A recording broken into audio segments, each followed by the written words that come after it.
Alright mga master, may share lang ako na nabili ko sa Shopee at baka magustuhan nyo rin.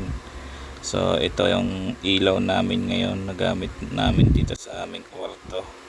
Meron siyang electric fan, then remote control na siya mga master. So ito yung remote niya, yan. Meron siyang remote sa ilaw at meron siya remote sa electric fan. Medyo maliit nga lang yung kanyang electric fan. Yan, kung makikita nyo, maliit yung electric fan niya kasi maliit din yung ilaw. Pero kung may aircon naman kayo ay pwede yan. So i-open ko yung electric fan gamit ng ating remote. So may level yung electric fan mga master. Kung makikita nyo dito sa remote, meron siyang plus at minus. So pag gusto nyo palakasin, pindutin nyo lang yung plus. Yan, kung naririnig nyo, medyo lumakas yung hangin.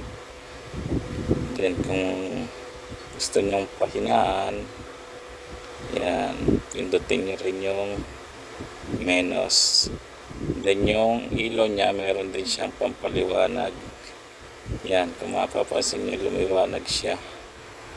Ito, dito sa yan, makikita nyo lumalabo yung ilaw niya kasi pinapalabo ko.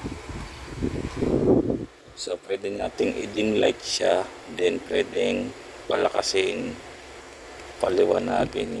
Kung makikita nyo, maliwanag na siya. Sobrang liwanag niya mga master.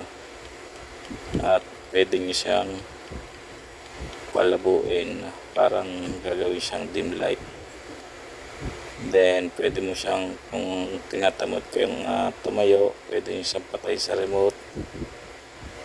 Yung ilaw, yan, patay na yung ilaw. Pero pwede mo parang gamitin yung electric fan niya. Yan, kung mapapansin nyo, umiikot yung electric fan. Mabilis yan mga master. Yan.